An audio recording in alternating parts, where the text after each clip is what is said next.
Hello guys, welcome to my channel transparent classes. Students, आज हम लोग मैथ सेक्शन में एक न्यू टॉपिक पढ़ने जा रहे हैं जिसका नाम है इंडिसेस एंड शॉर्ट्स।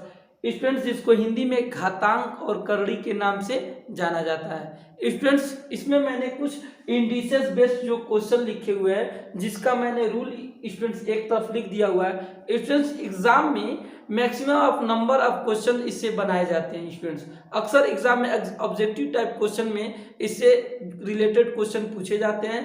स्टूडेंट्स, अगर आप इस रूल को एक बार थोड़ा सा रिवाइज कर लें स्टूडेंट्स, तो आपको नो डाउट कोई भी क्वेश्चंस में आपको कोई प्रॉब्लम नहीं होगी। स्टूडेंट्स, आइए एक बार रूल को रिवाइज कर लेते हैं। स्टूडेंट्स, रूल ऑफ इंडेक्स, घातांक का नियम इसे जाना जाता है। स्टूडेंट्स, इसमें पहला रूल है हमारा a to the power m into a to the power n equal to a to the power m plus n। मतलब अगर किसी भी नंबर में अगर बेस सेम हो तो पावर आपस में जुड़ जाते हैं। स्टूडेंट्स, अगला रूल देखते हैं हम, rule number 2, a to the power m divide a to the power n equal to a to the power m minus n।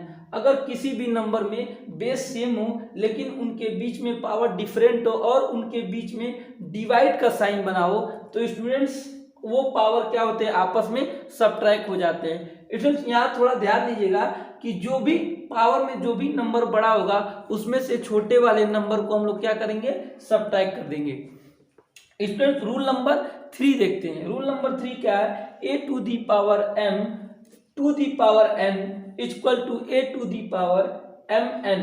मतलब स्टूडेंट्स ये हुआ कि अगर कोई भी नंबर है, अगर उसके ऊपर पावर दिया हो और पावर के ऊपर दोबारा पावर दिया हो तो स्टूडेंट्स उन दोनों पावर का उस बेस के ऊपर आपस में मल्टीप्लाई हो जाता है। स्टूडेंट्स, रूल नंबर 4 क्या कहता है students, x to the power m equal to 1 upon x to the power minus m।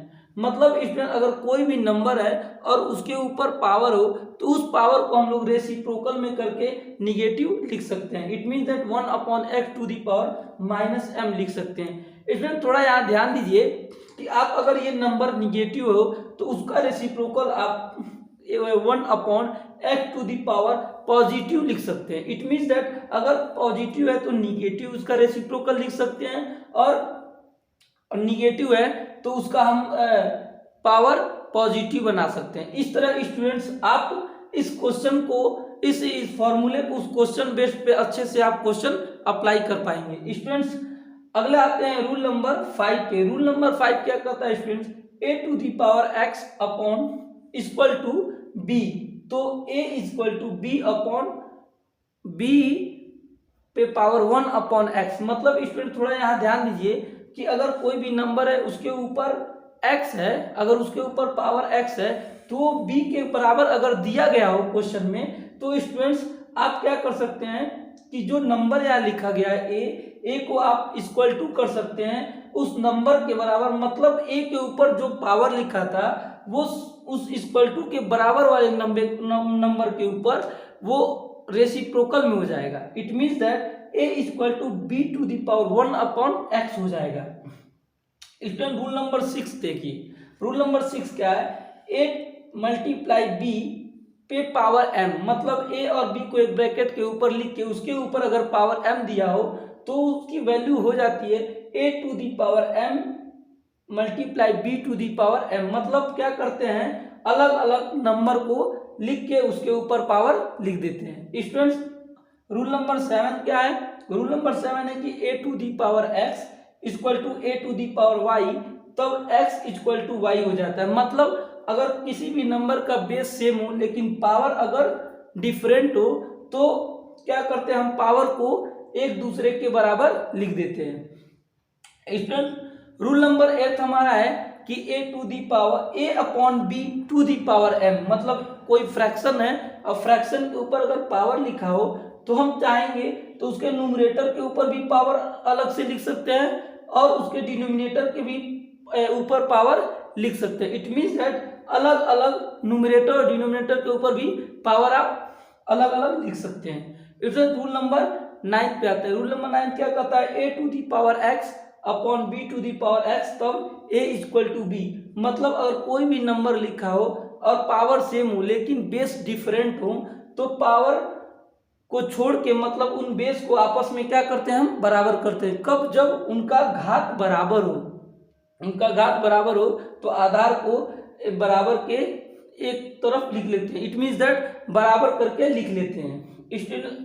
Rule number 10 पे आते हैं। रूल नंबर 10 क्या कहता है कि a to the power 0 equal to 1, मतलब कोई भी नंबर लिखा हो, अगर उसके ऊपर पावर 0 दिया हो तो उसकी डायरेक्ट वैल्यू 1 के बराबर होती है। इस तरह स्टूडेंट्स आप इस रूल ऑफ इंडेक्स को एक बार कंप्लीटली तरीके से जान गए स्टूडेंट्स। अब आपको क्वेश्चन लगाने में कोई भी प्रॉब्लम नहीं होगी। अब हम लोग क्वेश्चन नंबर 1 देखते हैं स्टूडेंट्स। क्वेश्चन नंबर 1 क्या है कि यदि 9 पे पावर x इक्वल टू 9/3 पे पावर x है तब x का मान क्या होगा। स्टूडेंट्स आप ये रूल ऑफ इंडेक्स अगर इस क्वेश्चन पे अप्लाई करते हैं तो नो डाउट आपका क्वेश्चन जल्दी से सॉल्व हो जाएगा और जल्दी से आप आंसर भी गेन कर पाएंगे। स्टूडेंट्स आइए हम लोग करते हैं इस क्वेश्चन को। आप सीधे जहां जहां नंबर है उसको पहले पावर में चेंज करिए। तो 9 को आप लिख सकते हैं 3 पे पावर 2 पे पावर x इक्वल टू 9 को यहाँ भी लिख सकते हो 3 पे पावर 2/3x। अब इसको स्टूडेंट्स आप रूल ऑफ इंडेक्स का यहाँ आप क्वेश्चन पे ये अप्लाई करेंगे जब, तो आप इसको ऐसे लिख सकते हैं 3 पे पावर 2x इक्वल टू 3 पे पावर 2 माइनस x।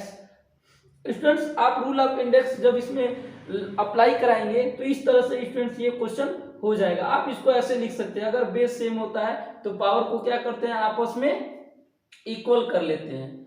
स्टूडेंट जब आप इसको सॉल्व करेंगे तो ये हो जाएगा 3x और यहाँ हो जाएगा आपका इक्वल टू 2, तो x की वैल्यू आ जाएगी 2/3। इस तरह आप इस क्वेश्चन को जल्दी से सॉल्व कर पाएंगे। स्टूडेंट क्वेश्चन नंबर 2 देखते हैं। स्टूडेंट क्वेश्चन नंबर 2 क्या है कि क्वेश्चन नंबर 2 है कि समीकरण a to the power -3 multiply a to the power n equal to a to the power 5 में n का मान निकालिए।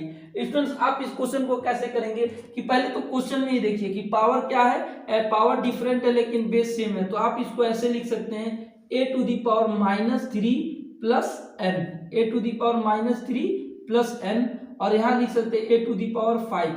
अगर बेस सेम होता है तो पावर को इक्वल टू के बराबर लिख लेते हैं स्टूडेंट, मतलब पावर को बराबर में आपस में बराबर कर देते हैं। तो यहाँ लिख सकते हैं आप -3 प्लस n इक्वल टू 5, तो n इक्वल टू 5 प्लस 3 मिलकर कितना हो जाएगा 8। मतलब जल्दी से आप अगर रूल ऑफ इंडेक्स को आप जल्दी से फॉलो करते हैं, उसको याद कर लेते हैं, तो क्वेश्चन देख रहे हैं स्टूडेंट्स जल्दी जल्दी क्वेश्चन सॉल्व हो जा रहा है। इस तरह आप जल्दी जल्दी आंसर भी ये पा जा रहे हैं स्टूडेंट्स। आइए स्टूडेंट्स क्वेश्चन नंबर 3 देखते हैं। क्वेश्चन नंबर 3 आपका बिग ब्रैकेट है, एक बड़ा ब्रैकेट है, फिर उसके बाद उसमें मिडिल ब्रैकेट के बाद फिर छोटा ब्रैकेट है, और छोटे ब्रैकेट के अंदर फ्रैक्शन लिखा है 4/15 पे पावर -3 पे पावर 4 और सबसे बाहर लिखा हुआ है 0। स्टूडेंट्स आपको इसे सॉल्व करना ही नहीं है, इसका डायरेक्ट आंसर आ जाएगा स्टूडेंट्स 1। आपको मैंने डायरेक्ट ही बताया था, रूल ऑफ इंडेक्स में ही बताया था स्टूडेंट्स की अगर कोई भी नंबर है और उसके ऊपर अगर पावर 0 बना है तो उसका डायरेक्ट आंसर 1 होता है। स्टूडेंट क्वेश्चन नंबर 4 देखते हैं। क्वेश्चन नंबर 4 क्या है स्टूडेंट्स कि क्वेश्चन नंबर 4 आप शॉर्ट्स के अकॉर्डिंग है स्टूडेंट्स। आप इसमें ये लिखा हुआ है क्वेश्चन में कि एक ब्रैकेट है उसके ऊपर पावर 4 बना हुआ है और फिर एक रूट बना, रूट के ऊपर 3 है, फिर अंदर फिर रूट बना है, फिर 6 है, फिर अंदर रूट बना है और उसके ऊपर लिखा है 5 टू द पावर 9 और मल्टीप्लाई है, फिर एक ब्रैकेट बना है उसके ऊपर पावर 4 लिखा है, फिर रूट बना है 6 लिखा है, फिर रूट बना है क्यूब लिखा है और उसके अंदर 5 टू द पावर 9 है। तो इसे स्टूडेंट सॉल्व करना है। सबसे पहले स्टूडेंट इस क्वेश्चन को सॉल्व करने से पहले आप क्या करिए कि कोई भी रूट बनाया गया हो, कैसा भी नंबर लिखा गया हो, आप इसको सीधे पहले रूट को बाहर निकालिए। रूट को बाहर कैसे निकालेंगे स्टूडेंट्स, इसको आप ऐसे लिख सकते हैं 5 पे पावर 9 पे multiply 1/6 multiply 1/3 multiply 4। It means that उस नंबर के ऊपर हम सभी पावर को क्या करेंगे, आपस में मल्टीप्लाई कर देंगे। उस नंबर के ऊपर जो भी पावर लिखे गए हैं उस सभी नंबर को हम आपस में मल्टीप्लाई कर देंगे। स्टूडेंट्स आप इस रूट वाले सेक्शन को ऐसे लिख सकते हैं क्वेश्चन में। स्टूडेंट्स फिर बड़ा सा मल्टीप्लाई बना के फिर इस वाले सेक्शन को भी ऐसे ही लिखेंगे। इसको ऐसे लिखेंगे 5 टू द पावर 9 मल्टीप्लाई, ये सब पावर है स्टूडेंट्स, 1/3 इंटू 1/6 इंटू 4। मतलब हमने क्या किया, सभी पावर को आपस में मल्टीप्लाई कर दिया। अब स्टूडेंट्स अब इसको चाहे तो आप सॉल्व करेंगे तो इसको ऐसे कट कर सकते हैं, 3 3 जा 9, 3 2 जा 6, फिर 3 1 जा 3, 3 1 जा 3, 2 1 जा 2, 2 2 जा 4, और यहाँ से आज ये 3 3 जा 9, 3 1 जा 3, 3 2 जा 6, 2 1 जा 2, 2 2 जा 4। मतलब यहाँ पे बचा 5 पे पावर 2 और यहाँ पे भी बचा 5 पे पावर 2। आप इसको सॉल्व करेंगे तो 25 और इसको भी सॉल्व करेंगे तो 25, और जब इनका आपस में मल्टीप्लाई करेंगे तो आ जाएगा आंसर 625। इस तरह स्टूडेंट्स आप पावर के अकॉर्डिंग बेस्ड क्वेश्चन लगाएंगे तो रूल ऑफ इंडेक्स के अकॉर्डिंग ये क्वेश्चन जल्दी से सॉल्व हो जाएगा। आइए स्टूडेंट्स ज्यादा देर न लगाते हुए अब हम लोग आते हैं स्टूडेंट्स क्वेश्चन नंबर 4 पे। क्वेश्चन नंबर 4 है 2 पे पावर a इक्वल टू 5 पे पावर b इक्वल टू 400 पे पावर c हो तब तो b का मान a तथा c के रूप में क्या होगा। स्टूडेंट्स ये जो क्वेश्चन है अक्सर एग्जाम में मैक्सिमम नंबर ऑफ क्वेश्चन में इसी टाइप के क्वेश्चन पूछे जाते हैं। आप इसको पहले कैसे सॉल्व करेंगे तो स्टूडेंट्स आपको इसमें कांस्टेंट लेना पड़ता है। सबसे पहले बात आप इसको ले लीजिए 2 to the power a 5 to the power b 400 to the power c equal to आप मान लीजिए k यहाँ कांस्टेंट है जिसको हिंदी में नियतांक भी कहते हैं। स्टूडेंट्स अब क्या किए बारी बारी से कांस्टेंट को इस नंबर के इक्वल करिए। ऐसे करिए student 2 the power a equal to k, इसको लिख सकते हैं 5 to the power b equal to k, और यहाँ लिख सकते हैं student 400 to the power c equal to k। आप स्टूडेंट्स इसको ऐसे लिख सकते हैं 2 the power k upon k to the power 1 upon a, इसको लिख सकते हैं 5 is to k to the power 1 upon b, यहाँ लिख सकते हैं 400 equal to k to the power 1 upon c। इस तरह स्टूडेंट्स आप इसको ऐसे लिख सकते हैं। स्टूडेंट्स अब इसको आप सॉल्व करना है तो सबसे पहले आप 400 को 2 और 5 के फैक्टर में लिखिए। 400 को 2 और 5 के फैक्टर में लिखेंगे तो आप 400 को लिखेंगे 2 पे पावर 4 5 पे पावर 2। इस तरह स्टूडेंट्स आप इसको जब आपस में मल्टीप्लाई करेंगे तो ये पक्का है कि 400 आ जाएगा, और ये जो पावर है वो 2 और 5 के अकॉर्डिंग पे भी लिख दिया गया। स्टूडेंट अब इसको आप क्वेश्चन में अप्लाई करेंगे तो आप क्या कर सकते हैं स्टूडेंट्स, आप यहाँ लिख सकते हैं जहां जहां 2 है वहां 2 के जगह पे आप लिख सकते हैं students k to the power 1 upon a to the power 4 into 5 के जगह पे आप लिख सकते हैं k to the power 1 upon b equal to 2। Students थोड़ा यहाँ ध्यान दीजिए, इस तरह से आप इस क्वेश्चन को ऐसे लिख सकते हैं। आप 400 के जगह पे आप लिख सकते हैं student k to the power 1 upon c। आप इसको सॉल्व करेंगे तो ये हो जाएगा k to the power 4 upon a into k to the power 2 upon b equal to k to the power 1 upon c। इसको सॉल्व करेंगे तो स्टूडेंट ध्यान दीजिए यहाँ कि बेस सेम हो गया। अगर बेस सेम होता था तो पावर को हम लोग आपस में बराबर कर लेते। पहली बात तो यहाँ एक रूल अप्लाई होगा कि a to the power m into a to the power n, अगर बेस सेम होता तो पावर आपस में क्या होते थे, जुड़ जाते थे। तो इसको स्टूडेंट हम लिख सकते हैं 4 upon a plus 2 upon b equal to, और इसको लिख सकते हैं स्टूडेंट्स 1 अपॉन c। या तो पावर बेस सेम हो गया तो पावर को जोड़ दिए।